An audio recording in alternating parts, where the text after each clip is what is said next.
તરફ સુરત જિલ્લામાં ભારે વરસાદ વરસ્યો છે। તાપી નદીના જળસ્તરમાં તેના કારણે સતત વધારો થઈ રહ્યો છે। નદી પરનો કોઝવે 8.34 મીટરથી ઓવરફ્લો થઈ રહ્યો છે।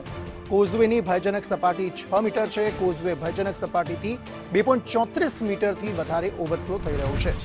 કાકરાપાર ડેમમાંથી 21,000 ક્યુસેક પાણીની આવક થઈ છે। કાકરાપારથી લઈ સિંગણપુર કોઝવેમાં આ પાણીની આવક થઈ છે। 2 લાખ ક્યુસેક પાણીની આવક થતા હવે જે કેચમેન્ટ વિસ્તારમાં જે પાણીની ભારે આવક થઈ છે। કોઝવેમાંથી 1.5 લાખ ક્યુસેક પાણી વહેતું થયું। હાલ સુરતની તાપી નદી બંને કાંઠે વહેતી થઈ છે। સંવાદદાતા મનીષ પરમાર આ અંગે વધુ વાતચીત કરવા માટે જોડાઈ ગયા છે। મનીષ, સુરતમાં કેવી પરિસ્થિતિ વરસાદને લઈને?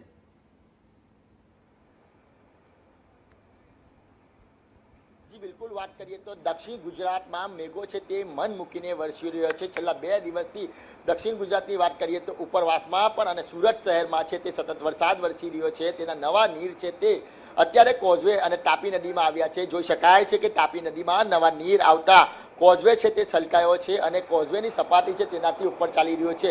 વિયરકમ કોઝવેની સપાટીની વાત કરીએ તો ભયજનક સપાટી છે તે 6 મીટર છે, પરંતુ અત્યારે 8.34 મીટરની આસપાસ છે તે કોઝવે ચાલી રહ્યો છે। વિયરકમ કોઝવે વરસાદની શરૂઆત થઈ હતી ત્યારથી બંધ થઈ ગયો હતો, પરંતુ અત્યારે જોઈ શકાય છે કે તાપી નદી છે તે 2 કાંઠે વહી રહી છે। સતત ઉપરવાસમાં પણ હજી પણ વરસાદ વરસી રહ્યો છે। ખાસ કરીને વાત કરીએ તો ઉપરવાસના કેચમેન્ટ એરિયામાં જે વરસાદ વરસી રહ્યો છે તેનું પાણી છે તે ઉકાઈ ડેમ અને કાકરાપાર ડેમની અંદર આવી રહ્યું છે। ખાસ વાત કરીએ તો અત્યારે જે પાણી છોડાઈ રહ્યું છે તે કાકરાપાર ડેમની અંદર જે પાણી આવી રહ્યું છે તેનું પાણી છે તે છોડાઈ રહ્યું છે। કાકરાપાર ડેમની પાણીની આવકની વાત કરીએ તો અત્યારે 2 લાખ ક્યુસેક પાણીની આવક છે તે થઈ રહી છે અને તેની કારણે જ જે કહેવાય કે અત્યારે 1.5 લાખ પાણી છે તે છોડવામાં આવી રહ્યું છે। સતત ઉપરવાસમાં જે વરસાદ વરસી રહ્યો છે ત્રીજી વાર આ પ્રમાણે કોઝવે ડેમ છે તે તેની ભયજનક સપાટીથી ઉપર ચાલી રહ્યો છે। જે પ્રમાણે દક્ષિણ ગુજરાતમાં મેઘો મન મૂકીને વરસી રહ્યો છે, ક્યાંક ને ક્યાંક ખેડૂતોમાં ખુશીઓની લહેર છે તે જોવા મળી રહી છે। કારણ કે જે વરસાદ છે તે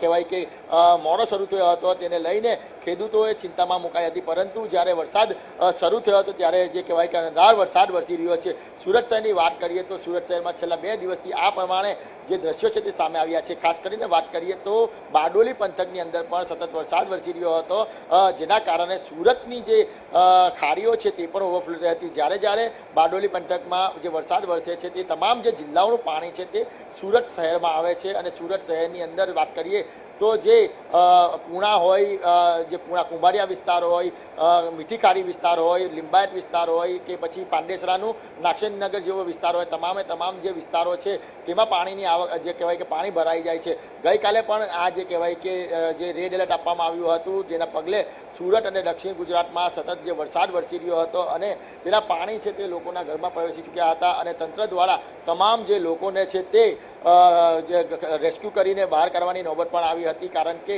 સતત જે ઉપરવાસમાં દક્ષિણ ગુજરાતમાં મેઘો મન મૂકીને વરસી રહ્યો છે। અત્યારે જોઈ શકાય છે કે કઈ રીતના કોઝવે ઉપર જે અત્યારે પાણી છે તે સતત જઈ રહ્યું છે। તાપી નદીના આ દ્રશ્ય છે જ્યાં આગળ કોઝવે બનેલો છે અને કોઝવેની ભયજનક સપાટીથી સતત છે પાણી છે તે ઉપર વહી રહ્યું છે। જે પ્રમાણે સતત જે પાણી વહી રહ્યું છે ત્યારે ઉપરવાસમાં જે ઉકાઈ ડેમ બનેલો છે, ઉકાઈ ડેમની સપાટીમાં પણ સતત વધારો નોંધાઈ રહ્યો છે, કારણ કે જે પાણી છે તે ઉકાઈ ડેમમાં આવી રહ્યું છે અને ઉકાઈ ડેમનું જે લેવલ જણાવવા માટે જે સતત પાણી છોડાઈ રહ્યું છે એટલે કે દક્ષિણ ગુજરાતમાં મેઘો મન મૂકીને વરસી રહ્યો છે। ત્યારે સુરત શહેર અને સુરત જિલ્લામાં બંને બાજુ જે કહેવાય કે અત્યારે આ પ્રમાણે ધોધમાર વરસાદ વરસી રહ્યો છે, જેની આવક છે તે તાપી નદીમાં પાણીની થઈ રહી છે અને તાપી નદીના નયન દ્રશ્યો છે તે સામે આવી રહ્યા છે। જી આભાર સમગ્ર માહિતી આપવા માટે।